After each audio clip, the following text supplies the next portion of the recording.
दोस्तों, corona virus के संक्रमण का जाल पूरी दुनिया में फैलता जा रहा है।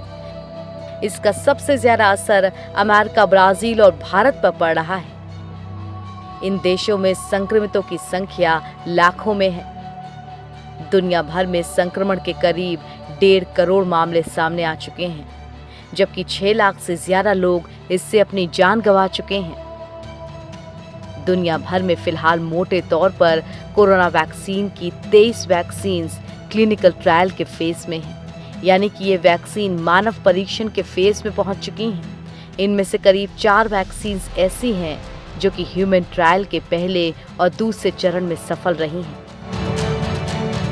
भारत में भी 2 वैक्सीन्स के ट्रायल पर काम तेजी से चल रहा है। देश के कई संस्थानों में इन वैक्सीन्स का ह्यूमन ट्रायल चल रहा है।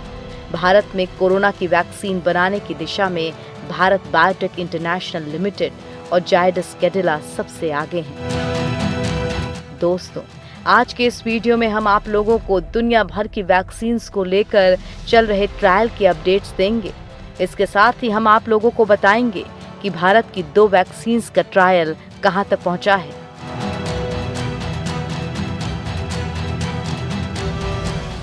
दिल्ली एम्स के बाद भुवनेश्वर में कोवैक्सीन का ट्रायल। भारत में पहली बार कोरोना वैक्सीन कोवैक्सीन के फेज 1 का ट्रायल 15 जुलाई से शुरू हुआ। देश के 12 संस्थानों में इसका ट्रायल होगा।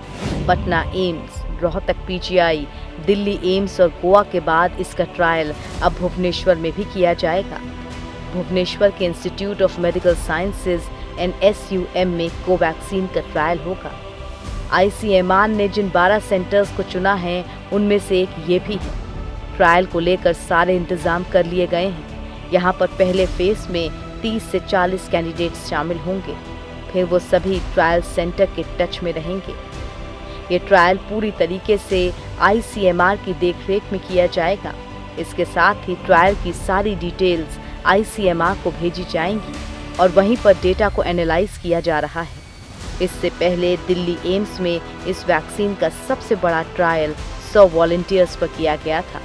सबसे बड़ा ट्रायल होने के चलते एम्स के नतीजे ही वैक्सीन की आगे की दिशा तय करेंगे। एम्स से पहले इस वैक्सीन का ट्रायल पटना एम्स और रोहतक PGI में भी हो चुका है। एम्स पटना वो पहला इंस्टीट्यूट था जहां इस वैक्सीन का फेज 1 का ट्रायल सबसे पहले शुरू हुआ था। शुरुआत में वहां 10 वॉलंटियर्स को वैक्सीन दी गई थी। फिलहाल अभी तक इन लोगों में कोई भी साइड इफेक्ट देखने को नहीं मिला है। इसी तरह रोहतक PGI में 3 लोगों को वैक्सीन की डोज दी गई थी। इन लोगों की भी हालत अभी तक ठीक है।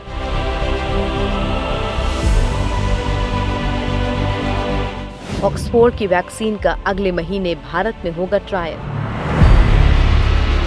दुनिया में वैक्सीन बनाने की रेस में ऑक्सफोर्ड यूनिवर्सिटी और एस्ट्राजेनेका की वैक्सीन भी है। इस वैक्सीन का ट्रायल अगले महीने भारत में होगा। इसके लिए serum institute corona vaccine candidates का ट्रायल अगस्त के आखिर में 5000 भारतीय वॉलंटियर्स पर शुरू करेगी। कंपनी ने ये उम्मीद भी जताई है कि सब कुछ ठीक रहा तो अगले साल जून तक वो वैक्सीन को लॉन्च कर देंगे। सीरम के CEO अदार पूनावाला की माने तो कंपनी ने वैक्सीन के तीसरे चरण का परीक्षण पूरा होने से पहले ही उसकी 30 करोड़ खुराक तैयार करने पर $20 करोड़ यानी कि 1500 करोड़ रुपए खर्च करने का खतरा उठाने का फैसला लिया है। दरअसल ऑक्सफोर्ड की वैक्सीन पर पूरे दुनिया की नजरें टिकी हुई हैं। अभी हाल ही में ऑक्सफोर्ड ने अपने पहले ट्रायल के नतीजे जारी किए थे, जो कि काफ़ी अच्छे बताए जा रहे हैं। वहीं इस वैक्सीन के भारत में होने वाले ट्रायल पर सरकार भी अपनी नज़र बनाए हुए है। सरकार इस ट्रायल के लिए कंपनी को हर संभव मदद करने को तैयार है। अगर ऑक्सफोर्ड की ये वैक्सीन सफल हो जाती है तो इसका फ़ायदा भारत को ही मिलेगा। सीरम इंस्टीट्यूट ऑफ इंडिया पहले ही इस बात का ऐलान कर चुका है कि वो जितनी भी वैक्सीन्स बनाएगी उसका 50% हिस्सा भारत को और बाकी 50% हिस्सा दूसरे देशों के लिए होगा।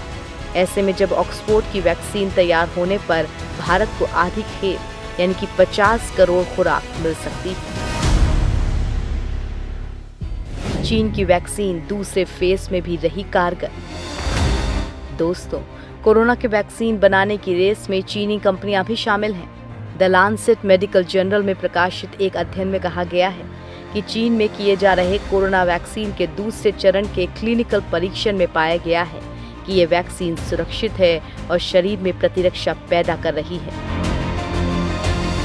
इस परीक्षण में 55 साल से अधिक उम्र के लोगों के एक छोटे से समूह को भी शामिल किया गया था। हालांकि शोधकर्ताओं ने आगाह किया है कि मौजूदा परीक्षण में शामिल कोई भी वॉलंटियर टीकाकरण के बाद कोरोना वायरस SARS-CoV-2 की चपेट में नहीं आया है। इसीलिए उन्होंने कहा कि मौजूदा परीक्षण के जरिए ये कहना संभव नहीं है कि टीके ने SARS-CoV-2 संक्रमण के खिलाफ प्रभावी सुरक्षा दी है या नहीं। चीन की सरकारी कंपनी सिनोफार्म ने अभी हाल ही में UAE में फेज 3 के ट्रायल शुरू किए थे। इनमें 15,000 वॉलंटियर्स को वैक्सीन लगाई गई थी। अभी तक की स्टडी में इनएक्टिवेटेड वायरस को सेफ और इम्यून रिस्पॉन्स बढ़ाने वाला बताया गया है।